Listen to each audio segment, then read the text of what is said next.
Well, hello and welcome to the Photo Brigade podcast. I'm Robert Kaplan. Today, I've got Melissa Golden with me. How are you, Melissa? I'm well, thank you. Awesome. Well, it's good to have you back. You were one of my first podcasts way back in the day when we were just doing audio. In Central Park, Yeah, we took a stroll in Central Park. It was delightful. Yeah. So folks can go back in our archives on iTunes if they want to listen to that one and catch up a little bit. But before we start, I just want to say this is kind of new and exciting. We are, of course, as always, live on Facebook Live, on Photo Brigade's Facebook Live, so make sure to hit the subscribe button if you're watching there to follow us. We're also live on Adorama TV for the first time ever, so welcome viewers from Adorama TV on YouTube. I also want to say thank you to Canon Professional Services, Temba Bags, and of course Adorama for the use of their event space as always. So that spiel over. Well, yes, thank you to all of them. Yes, thank you all. Melissa, let's jump right in. So we met it's been like a decade. Yeah. A decade ago, I think you visited New York. Yeah. And we knew each other online, probably through Sport Shooter or something like that. Something like that. Back in the day. Back in the day before real Facebook became real Facebook. Yeah. Something. But anyhow, you're a very talented photojournalist. Right now you're based in Atlanta. Yes. But you've bounced around all over the place in the past. I think a lot of people who've known me for a while, been hiring me for a while, still kind of think of me as a DC photographer. Right. I was based there for a long time, covered a lot of politics. Yeah. And I decided I needed to get out of politics. Really? So I moved to Atlanta, and then I ended up covering politics anyway. Oh, really? Yeah. Oh, bummer. It happens. So what happened with the politics? It's just enough was enough? Or? You burn out on anything if you do it long enough. Yeah. And it's a lot of the same kind of thing. It is. I mean, there's an inherent challenge to politics where it's pretty dry visually most of the time, and you got to find a way to make it interesting. And I think that the folks working in DC really do a great job of that. But the exciting part is the campaign trail. Yeah. When you get every 4 years the presidential campaigns. Did you go on the campaign trail this year? I did. I started in 2015. Oh, really? Yeah. Where? Mobile, Alabama. Oh. It was a big rally for Donald Trump. It was actually kind of a key turning point for his campaign. He drew about 30,000 people. Wow. And I was there for CNN. Oh, okay. And fake news. Sorry. Oh no, it was just it was bonkers. This was my third presidential cycle that I've covered, election cycle, and I kind of thought I knew how things went. And all bets were off for this one. Did you get jeered at that one? Like, had he started doing that yet? That was really before, and I thankfully kind of missed out on most of that. That was before he really started targeting the press directly, and the media directly.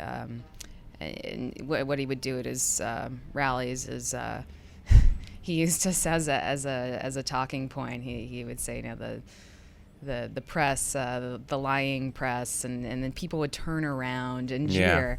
And that didn't happen at that first rally in Mobile that I was at. And then when I covered him sporadically, I was never on the campaign. I would pop in and out for specific things. I covered the debate down in Florida, and I've been to Mar-a-Lago. Yeah, how was that? Was that opulent? It's a lot of gold. A lot of gold, gilded everything. Yeah. You would think, being golden, that I would appreciate this. Right. Yeah. It's a Your bit much. website opens with a big thing of gold. It's true. Like gold coin. It's true. So. Yeah, that was the time I got to shoot inside a Federal Reserve vault. Wow. There's millions of dollars worth of dollar coins. Well, isn't it that they've exciting. made all these dollar coins and they made way too many or something? Isn't that the story behind it? It's just people don't like using them. Right. I think. Perhaps it's too many. I don't know anything about fiscal policy, really, but I think they're cool. Yeah, I would sure. use them, but I never see them anywhere. I think the only time you get them back, they were all in the vault. You get them back in the post office. If you get something from the machine, they'll give you the coins back, which is so. Oh well, and then I covered election night. Here at Trump headquarters election night at the Midtown Hilton in New York, and that was a 21-hour workday. Oh man, that was pretty crazy. I had Eric Thayer on as we were talking about recently. He was there too. He was there, and he had been on the trail and people like him and Keith Bedford and Joshua Lott and all those people that went on these campaign trails all the time, I used to think, dang, I want to do this. Like, it seems like it's so cool. And I'm sure it is. You know, it's like being on tour. It's a circus. Yeah. You're with your friends. It's different place, same thing every day. But at the same time, it's like how tiring and you know, you basically lose your life for that period of time. Yeah. It's not an 8-hour shift. It's not what I did this time. That you're right. That's exactly how it is. But I being able to kind of pop in and out like that in specific events was. I got my taste. That was enough. So I'm gonna go through some of your portfolio. This is all pretty much random, but you do a lot of photojournalism. You do a lot of portraiture. You've done some politics, and also some corporate clients as well. And that's going to be all mixed in here. If you want to talk about anything, feel free to stop me. But we're just going to have this rolling in the background. Sure. But the first photo is one of I remember when you covered the fire. Big fires. The fires. Out in California. What do you call them? Like massive wildfires. Wildfires is the word. There we go, yeah. It seems like whenever people cover these types of events, these photos are just insane, especially with just the light streaming in through the smoke. I'm a lifelong pyro. I have always loved fire, and covering it, being in the middle of all of the fire is one of the more thrilling things I've done in my career. I think I remember seeing a photo of you dressed up in like, were you all yellow or something? No, not yellow. I don't know. But in the Nomex suit, you gotta wear fire retardant suits, and I bet that was surreal. I've never photographed anything like that, but just seeing scorched earth is stunningly beautiful and spooky. Mm-hmm. So let's talk about your career. Now, did you go to school for photojournalism? Not exactly. I went to school for international relations with an emphasis in global security policy. Oh. And then I tacked on a journalism degree. It's actually a newspaper degree. Oh. And my school, I went to University of Georgia, Grady School of Mass Communication. Huh. I don't know. I feel like schools are always changing names. Right. And they had a photojournalism emphasis within the major, so it was actually only 3 classes, which I took, and I loved them. And I started in newspapers and kind of moved to wires and freelancing, and then magazine work. Yeah, so. Super cool. This is one of my favorite shoots that you've done too. This was a cat show. Yeah, a little personal project. Oh, it was personal. Yeah. You didn't get assigned. You're like, No. I got to go to this. Yeah, well, it was down the street from my house when I was living in D.C. or Northern Virginia. It was seemed like a good time. That's funny. Cat people. And I remember that you basically took portraits like this. Yeah. You lit them all. You do an off-camera flash sort of situation. So the flash is one of the tools that you use pretty often, would you say, or is it specialty projects like this? I kind of use it as needed, and I don't use it nearly as it's funny you bring up the flash, because for a while, when I kind of figured out how to do that zoomed flash poppy sort of look years ago, almost 10 years ago, I started getting requests. Editors would tell me, all right, shoot this assignment in that style. So I kind of got pigeonholed. I didn't really have a choice. And I enjoyed it for a while, but after a while I was like, all right, it's not my look. It doesn't belong to me. It's time to move on, play with other things. And I kind of feel like there was a conversation you had on Facebook about this recently. Yeah, I was only ever borrowing that look. Right. It wasn't my personal vision. And, it's popular. A lot of photographers, get requested to shoot that way, I think. And some of them are really good at it. But I decided that, to be honest to my own vision, it was time to explore other things. Well, I think I'll bust it out occasionally when the time is right. Right. Yeah. Exactly. That makes sense. I think that as a photographer myself, and I'm sure you probably relate, you want an editor to call you and say, shoot this in your style. Just go and do it the way you want to do it. Yeah, that is the sweetest words you can hear when an editor calls up and says, you do you. You do you. Yeah. Yeah. So I'm going to continue here. So after college, after you graduated college, did you do some internships? Yeah, a couple of internships at newspapers around the South. And then I took a staff job pretty quickly. I got a phone call asking me to, I didn't even have to apply.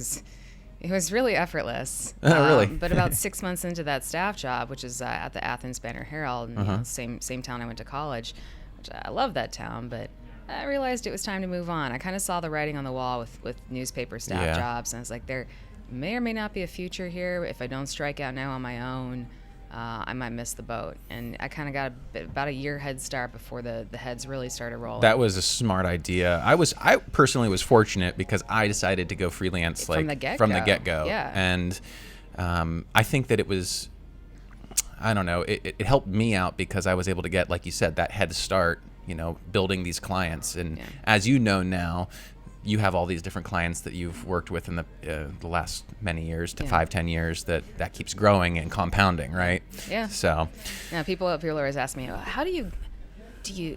Oh, yeah, Hey. he was great. We talked about fly fishing. Did you really? Yeah.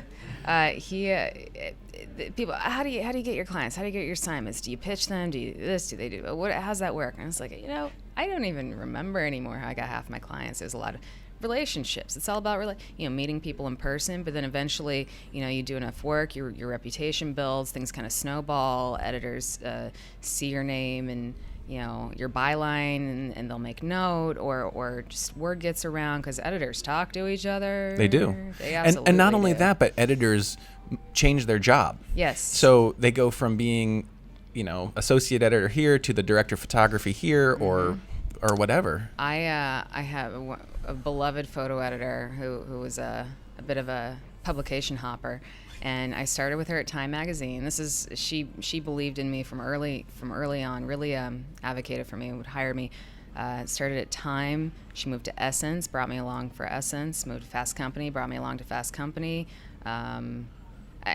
Aussie.com. Now she's at the New York Times. I mean, Nice. When you say editors move, It's true. they do. And not even just like if you talk about the New York Times, that was a big one for me at the beginning because that was one of my internships, right? But those editors, they switch desks. Not only do they do that, but they switch desks. So it's like you have to keep up on that. As a freelancer, it's like if the person that calls you every day for the Metro job changes to the culture desk or changes to the national desk, well, they're not going to call me for a national story in New York City anymore. I got to become friends with that new assigning editor for Metro stuff. So the thing is, it's easy to be friends with people in this industry. Like the ratio of really great people to awful people is much better in our industry, I would say, than really anywhere else. Yeah. I love our colleagues. And so you actually came into town today or this week. For a talk which got canceled, unfortunately. I was supposed to be on a panel at ICP. As people can maybe see behind us, there was a bit of a blizzard. There was a bit of a blizzard yesterday. Canceled. Everything got canceled. School got canceled. I canceled my shoot for yesterday. But CNN brought me up. So the work I was doing on the campaign trail was actually part of a book project that CNN was working on called Unprecedented. Yep. And it was going to be on this panel, me and David Hume Kennerly and Vincent LaForêt. We all worked on the book. Nice. Along with a number of other photographers. It's pretty great. A lot of photos in there, a lot of essays, written essays. It's a neat glimpse of kind of how everything went down. And I'm not entirely sure what exactly we were going to talk about, but probably just like this, just like how I pulled you into this. You're like, what are we going to talk? Well, we're just going to wing it. I think that there's plans to reschedule that. Well, that's cool. We'll get you back in the city, and and that way we'll have drinks or something. That'll be good. Tapas. Yeah. Oh, there's a good place around here, by the way. I'll tell you about that. So anyhow, the Unprecedented was the book. Yes. Right? And so your pictures were in this book. Yeah. That's cool. I actually saw the book. I didn't open it yet, but I saw it on at LaForêt's house, as a matter of fact. He had a copy of it sitting there. We were playing poker, so I wasn't browsing.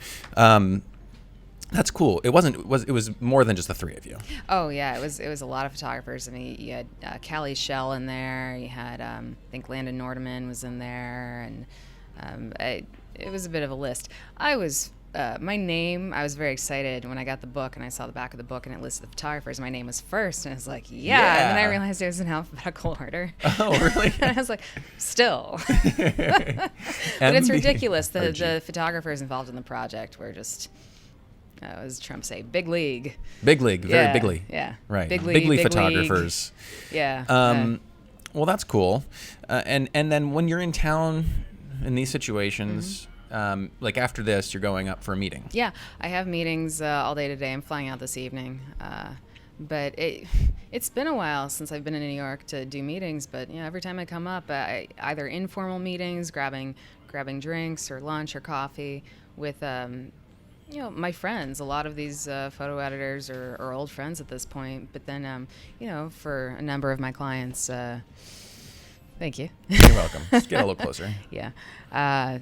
Being able to go into the offices and just put in a little bit of FaceTime, it's nice because you kind of get back on the radar. What I like to do before meetings is I go through the last 6 months of my work that might not be up on my website because I never update it. Oh man, it's been a minute for me today. Right?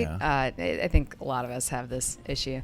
And so I go through the past 6 months of work and I pull the hits from that, so that way it's fresh. I mean, you got to figure they've already looked at the website, right? So you don't want to rehash that. So it's all, and some of the stuff's unpublished. It's all new. Do you usually show them prints, or do you use an iPad or laptop? What do you usually do? I don't usually do anything anymore. It's been so long since I've done meetings. So what are you doing today? I mean, today, what's the plan? iPad, or not iPad. Laptop. I used to show on an iPad. My iPad, I don't know, it might be second generation. Mm-hmm. It's kind of small. It's a little old. It's not thick, really, a little thick. Right. It's a little thick, and not very graceful. So I figure laptop's fine. Yeah. It's about, you're showing the work and you're showing, maybe you're up to some personal projects. Editors love to see personal projects because that shows them what you care about. That was a fun one from South Africa. Oh, and that's another thing. You have lived and been around the world. Didn't you live in Syria? No, not Syria. Bahrain. Bahrain. Yeah. Okay. I lived in the Middle East for a little while as a kid. Yeah. Yeah. That's wild. And it was because Army family or Coast Guard. Yeah. Coast Guard. My father okay. was a Coast Guard officer. We got stationed in the Middle East. Oh yeah. Yeah. Well, it was an island, so it's surrounded by water. Oh, very nice. Very nice. Yeah.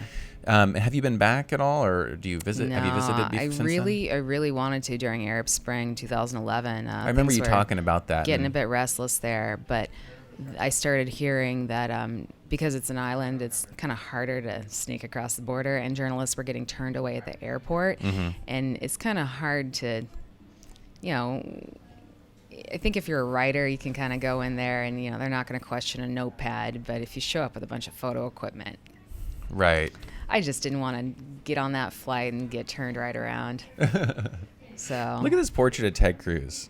Oh yeah, that's in his office. He has a hell of a couch. Office. That's his office. Oh, a couch and this painting of Reagan, his idol. That was great. I spent the day with him a little while back for the Wall Street Journal. So you spent days with candidates, not just candidates, but you also with Hillary Clinton. Yeah, when she was the secretary. That was before he announced. And being based in D.C., it was a lot of kind of day in the life sort of assignments. A lot of politicians. Do you feel like, so for instance, you see him on the news, you see him during the campaign, you kind of form this opinion, but lots of people don't get the opportunity, like maybe you have, to spend a day with these people and see what they act like when they're not really on TV all the time. Oh, but they're always on. They're always on. They're politicians. Yeah. They're always on. Yeah. So, but you're always looking for the cracks that let the humanity show through. And so for something like this, when you're there all day, you did documentary, obviously, of his day, and then did you sat him down for a portrait? One little portrait at the end of the day. Yep. Okay. Just threw it in there, or did he expect it? Like, hey, why don't we just? Yeah, I'd mentioned it at the beginning, and we were kind of, it was like, let's see how our time's doing. He's very generous at this time. In fact, I think I was kind of the first photographer to shadow him like that. So he probably liked it. Well, at one point he kind of stopped and he's like, "Oh, what do I do? What do we do?" Like he was asking me for instruction on how to behave for the camera. And I was like, "I'm not here, Senator. Just go about your business. Fly on the wall." So I kind of got to train him for future photojournalists. Just and you be do yourself. You do a lot of fly on the wall stuff. Do you find it's more difficult with people like politicians to be a fly on the wall because they're so aware of you? Yeah. Typically, I think it depends on the individual. The gall.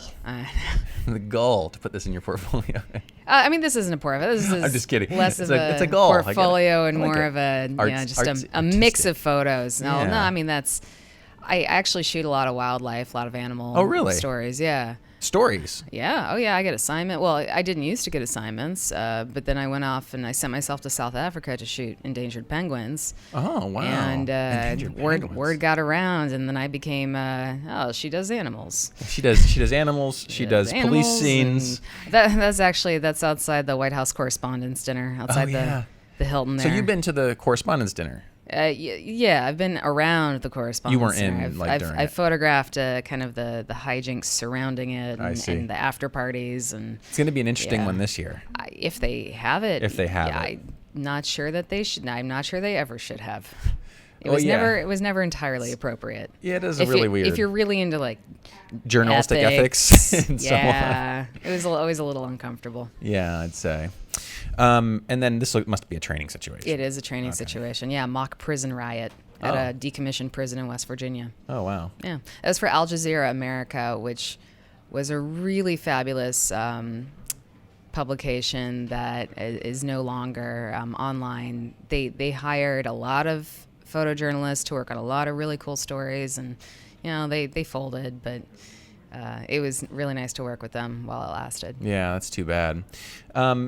Maybe now, as you've mentioned, the sort of fold of a lot of newspapers in the journalistic industry for photographers and so on, you've picked up corporate assignments, right? Yeah, corporate, commercial. Tell me a little bit about how you bagged those clients and how your career has sort of transitioned a little, because mine certainly has. I mean, I do very little straight PJ work anymore.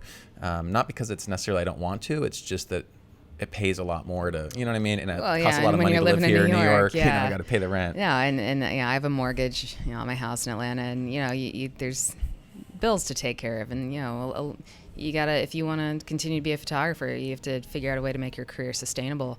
A lot of us have had to kind of transition and be hybrids. For some people that means shooting weddings on the weekends. I decided wasn't really my favorite thing to do. Yeah. Well, as a matter of fact, you and I had this idea. I think it was almost 8 years ago or something. Yeah. We started a wedding photography. We were going to partner in and it just high-end luxury never weddings. happened. Well, you went on tour with Justin Bieber. Oh, that's right. That's what happened. Yeah. But it's for the best. It all worked out. I'm a big groupie. I love him. Yeah. Well, who doesn't? I stopped shooting weddings. I don't know, 5 years ago now, and do you just turn them down now? Or do you? I rarely get requests, but when I do, it's easy to say no. Well, it's you quote a price that makes it worth your while. Right. That's exactly right. That's exactly. Yeah. If you want to pay what I'm willing to do it for, then sure. Yeah. Sure. Otherwise, I can make that happen. No, I realized that at first I didn't want to do commercial work. I wanted nothing to do with it, and then I realized it's actually it can be a really engaging, creative challenge. Client management, on set, problem solving, directing a crew. It turns out I really like doing it, and it's quite different than straight photojournalism work, because you have to actually create scenes, set things up, make things happen, but you still want it to kind of feel natural, and being kind of trained in storytelling, I think makes me and other photojournalists actually pretty good, as long as they're able to understand how to direct a scene, which is tricky. Like, that's kind of goes against our training in a lot of ways. But if you're able to figure out how to do both, and bust it out at appropriate times, it's really rewarding. So do you tend, and I think for me it happens because of your photojournalist background, to get hired by commercial clients for that photojournalistic look? Is that kind of, we wanted to look like a... Yeah. Well, and I play that up too. I mean, that's part of kind of my I don't really market myself. I don't currently have like a separate commercial website. I don't market myself as a commercial photographer. I do my commercial gigs through Redux reps. Oh, right, Redux. Yeah. So I have Redux on the editorial side and Redux reps on the commercial side. And so basically, they call you for work, and then if someone reaches out to you, you put them through them. Is that exactly. How it works? Because that is a complicated and convoluted world, bidding on commercial jobs, and sometimes it's nice to have a go-between to kind of be the bad guy. I mean, to keep you looking positive and upbeat, and you never have to really talk about money or the complications, and you're just focusing on creative and making everyone feel good. And then you have your team to handle everything for you. Right. So it's nice to have that. That is really, really convenient. And to negotiate for you, really. That's one of the big things. That is, because I honestly, I'm still learning. I'm always learning, but I'm still learning a lot about that world and what goes into negotiations, into bids. So it's fascinating. Right. These 20-page PDFs. Yeah, I mean, they can get really complicated. Yeah. Definitely, really very, very complicated. Yeah. I've always kind of been on the fence about being with an agency or not, and it kind of goes to like, well, what clients do you have already? What can they bring to you and do for you, and so on, and where you live, and da-da-da-da-da. There's all sorts of things to think about when it comes to that. Well, that's cool. And then in terms of like social networking, first of all, your handle isn't it like _Melissa Golden, or _Melissa Golden _ right? That sounds about right. Sounds on Twitter. On the Twitter. On the Instagram, it's no, there's no underscore. It's just at Iceplosion. Iceplosion. EYE. I almost spit just now. Explosion. That's funny.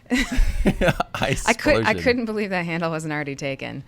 I've never heard of such a thing. That's pretty. Oh yeah, it's like is the idea. It's like the eargasm, but for the eyes, right?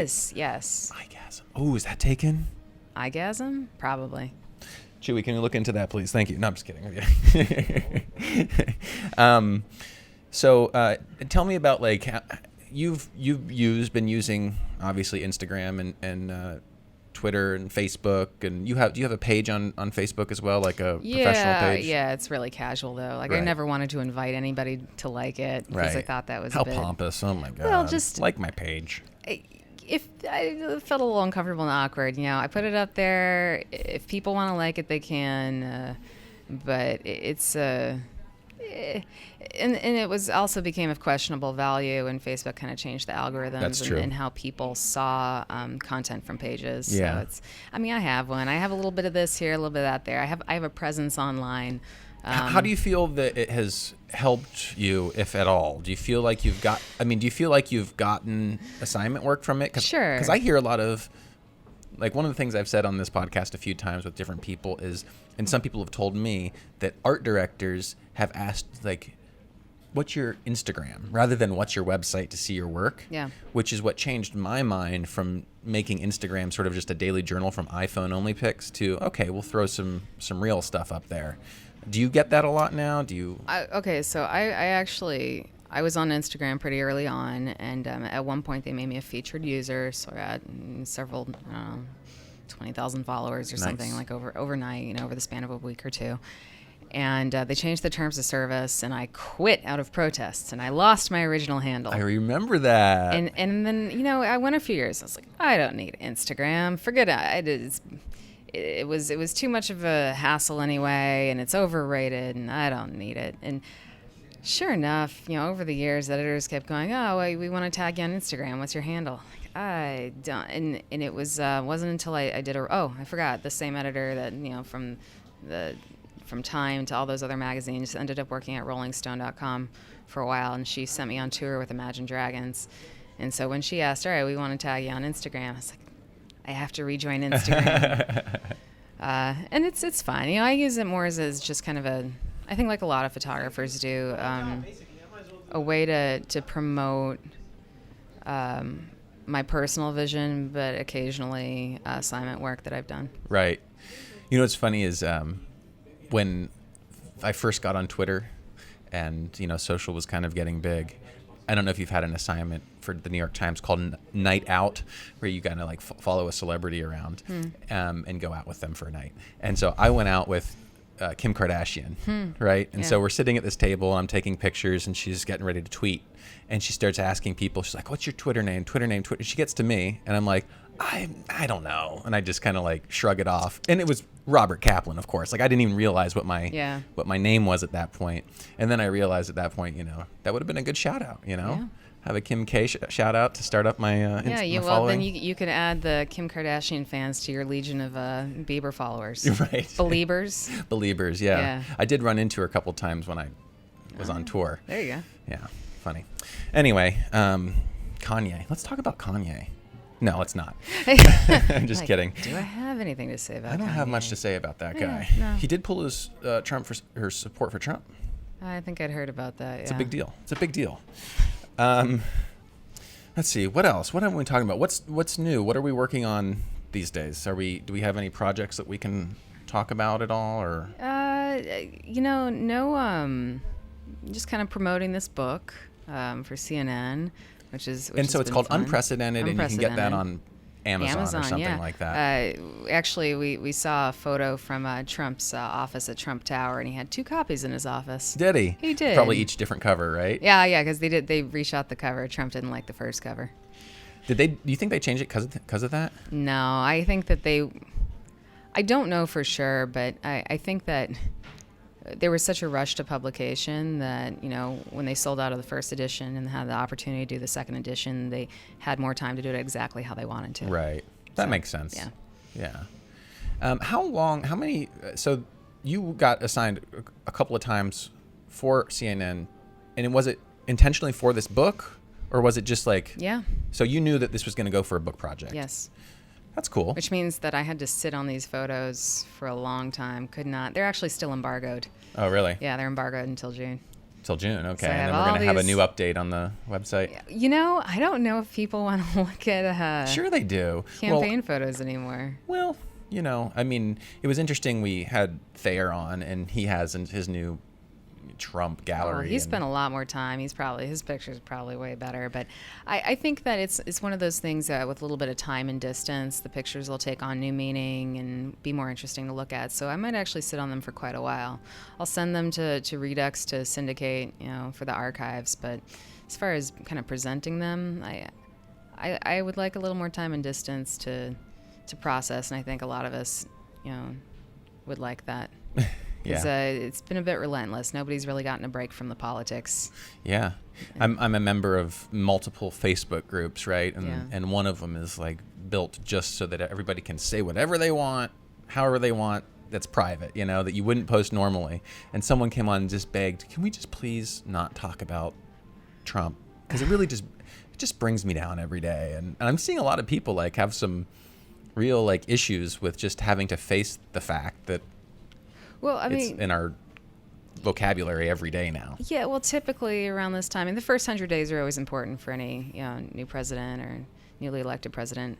But it's not quite. It doesn't quite dominate the news cycle the way that this has, and it just feels all encompassing and overwhelming, especially when you're a news junkie. Mm-hmm. I follow a lot of journalists on Twitter who cover politics. So, I mean, that's me controlling my feed, and that's what I choose to look at, no matter how it makes me feel. I think it's important to stay informed.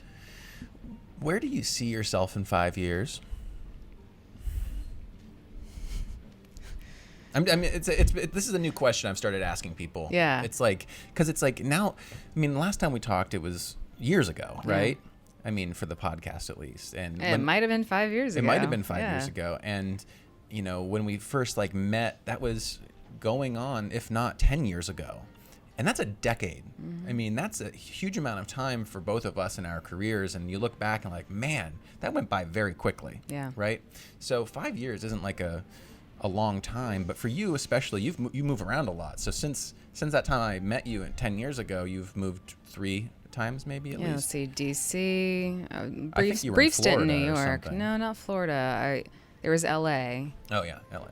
Atlanta. Yeah, a couple of times. I'm a military brat, so moving doesn't feel. Although this last move was a little bit. But you've bought a home now. I bought a home. So I have a house. It's a house. So your intention is to stick around. Yeah, for a while.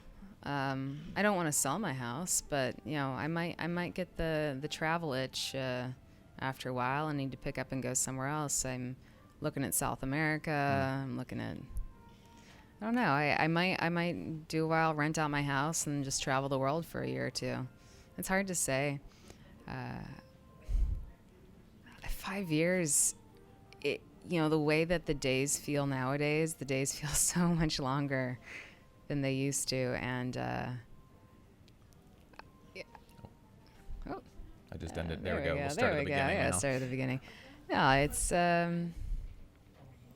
it's just hard to say. 5 years seems like forever away. Yeah. And I would really love to have a thriving kind of commercial side, maybe 50-50, 50% editorial, 50% commercial. It's about 80-20 now. Oh, really? Okay. Yeah. 80-20. And out of curiosity, in terms of your income, not asking for a dollar number, but it's 80-20. The work that you do, is the income more, like the more income from that 20% of commercial work? Like, would you? Significant. Yeah. Yeah. Isn't that something? I remember thinking that. That was when it was first like, wow, I'm doing 10% of my work is commercial, and But, it's like 80% of my income or something. It's a different job. It's a different skill set. It's not just, oh, I know how to take pictures. I can move from. There's so much more to it, and so it's just, there's a bit of a learning curve, and it's been fascinating to delve into a new world. I look at friends who are in the fine art photography world. I mean, that's a whole nother ball game. Yeah. As a matter of fact, what's interesting about that is we are on the 16th of February here having Brad Smith is hosting a panel of art gallery owners and we're going to talk with them about how you kind of get into that world. That's something that I have not gotten myself into. I've had one. Have you ever had a gallery exhibit at all? Ever? No. It's a scary world. I had one, and it was Chang Lee's, or Chang in Solbin Park. They have a gallery down in the East Village, and back then it was a tiny room, smaller than this room, and it was just a bunch of these big screens, digital displays and stuff. But I've seen people do this, and it's kind of hard to get into that world and make money on it, because I had to pay money to like make big prints and get food and like wine and all this kind of stuff, and I didn't make money on that at all. No, that's a kind of for the love of it sort of thing. Yeah, I guess so. You have to really want to. I guess. I mean, but there are some people that, there are these people that Peter Lick, have you heard it? He's the one that sold his photo for like $1 million or something crazy like that. The potato photo? Potato photo? No. Right. Remembering something about $1 million potato photo. Something sounds familiar about that, but it's not a potato photo. He's got galleries in like Maui all over the world, and it's just ridiculous. Brilliant business minds. That's part of the game. Oh, there's Ivanka. Ivanka. Yeah. She looks like a Smurf. Yeah, that blue light at the RNC. When the lights go down. Very nice. Let's see, what else was I going to ask you? So I asked you about the 5 years. So now that we're 10, 15 years into our careers, right? Do you and you've seen the change in the journalism industry, less work, Do you have I still get plenty of work. It's just not enough money. Okay, right. Assignment rates drop. You do. Yeah. We do. We've been at it for a dozen years, right? You can't take it for granted. You can't take it for granted. So what would be your advice to someone who's going through school now? Oh, yeah. No, you know what I mean? I talk to college classes occasionally. I get asked this. The students will raise their hands during Q&A and go, how do we get jobs in journalism? Mm-hmm. And I say, you don't. You don't. You don't get a job in journalism. You want a job in journalism, you have to make your own job. Right. That's the reality. Yeah. And if you're clever enough to do that, then you might eventually score a formal job, one of the last ones remaining down the line, but you might find that you like working for yourself better. Right. So I think that's the future. I think that's the only way. But it's hard to say because with the current political environment, it seems like there's this, we're on the verge of a renaissance in journalism. But it is hard to say where the budgets are going to be and if photography is valued. I seem to notice a trend toward more visuals as storytelling components and on digital platforms. Mm-hmm. Photos go a long way. So mm-hmm. I think whatever the platform, we're the content providers. We'll always have jobs if we can adapt. That's key. Adapting. Have you done any video? A little bit. See, that's one of those things Not my that I hear a forte. lot of people. Yeah, not so much me either. The only type I'm of happy video to hire a crew who's, a crew of experts and put Right. together. I can direct. I can direct a team. I can direct for anything, sure. yeah.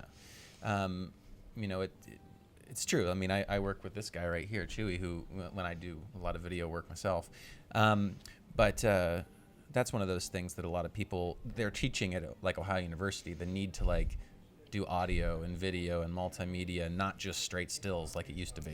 No, I've always disagreed with that. I think that being specialized, being excellent at one thing is better than being pretty good at a lot of things. And I've always, I made that decision early on when I was still a student that I didn't want to be a jack of all trades. I wanted to get really, really good at one thing. And then when I got bored with it, I could move on to learning other skills. And, Right. and that's what I do. I play with GIFs and cinemagraphs. And I mean, I don't think of that as video. But it's a different medium. It's a different way of telling stories. And I think it's important to specialize. I think you're more valuable as a specialist.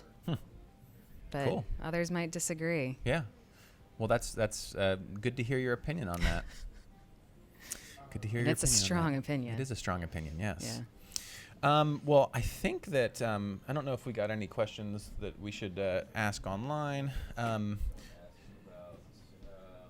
memory from your years behind the camera? One of your favorite memories? Like, yeah, if you could look back at the last Oh, 10 okay. years, like, yeah. would it be Yeah. the cat show? Would No, but it is animal related. I did a story for the Wall Street Journal once, one of my all-time favorites. It was a piece about basically refugee chihuahuas. They were in West Coast kill shelters, and this organization would fly them, pick the ones with the best temperaments and the best chance of getting adopted out, fly them to the East Coast where they get adopted right away because there's a shortage of chihuahuas or something. I feel like I saw this, And like this right here. Yeah, that guy. That was one of them. But there's actually a picture of me. That I'm so glad this moment was immortalized. A picture of me sitting on the ground in a field covered in chihuahuas. And that just puppy pile. I mean, Puppy pile. Can't go wrong. I've done so many. I've hung out the backs of airplanes, and I've been carjacked, and I've gone on monster trucks through flooded trailer parks, and I've been on tour with rock stars, and I've done so many. I accidentally rode in a secret elevator with John Boehner on Capitol remember Hill. that one, That was yeah. very awkward. And so I've had a really varied and interesting career, but being covered in chihuahuas, sweet, delightful little chihuahuas, actually the highlight that comes to mind. That's amazing. That's amazing. I like animals. Very cool. Very cool. Awesome. Well, anything else, Chewy? Oh, gear question. Yeah, sure. What kind of gear? Yeah. What's your go-to? Let me guess. Primes. Oh, yeah. No, I sold my Zooms 8-9 years ago. Not that there's anything wrong with them. I just decided I liked prime glass. Yeah. And I'll use whatever's necessary for the shoot. Right. Occasionally I'll rent things, but no, I shoot Canon. I've been playing with some Sonys, kind of nice. I'm kind Kind of like the smaller the better. Yeah. Yeah. I would love to move toward a mirrorless setup. The older I get, I'm actually getting a little arthritic. Really? And some of my, and it's repetitive stress from the way I hold the cameras. Oh, really? And the weight of the cameras. So I'd love a smaller system. I would love for Canon to work on making a nice little mirrorless system. You know what? They just are about to come They're out. about they've to- got are something they? going. Yeah? I mean, like, Okay. not unofficially saying. Okay. I don't really know, but But my brand heard loyalty extends as far as sponsorship, and I'm not wink, sponsored wink. yet. Yeah, no, it's I use the best tools for the job that I have at hand. Cool. And that's all you need. Awesome. Well, thank you so much for appearing on the podcast so last minute. My pleasure. Again, I just want to say thanks to all of you who are watching on Facebook Live, who are our new audience on Adorama TV. Hit the subscribe button. Go check us out on our YouTube page at Photo Brigade. Hit the subscribe button for us. That'd be awesome. Follow us on Facebook. Melissa, it was I Explosion. I explosion. Explosion on Instagram. It's like the word explosion, but instead of EX, it's EYE. Got it. It's apparently really hard for people to spell because it's not a word. It's not a word. And then underscore Melissa Golden underscore on Twitter. So follow her and Melissa Golden on the interwebs.com. Yeah. And thanks again to Adorama, Canada Professional Services, and Temba Bags for everything you do. We'll see you again next time. Thank you, Melissa. Thanks for having All me. right. Bye, everyone. Wave.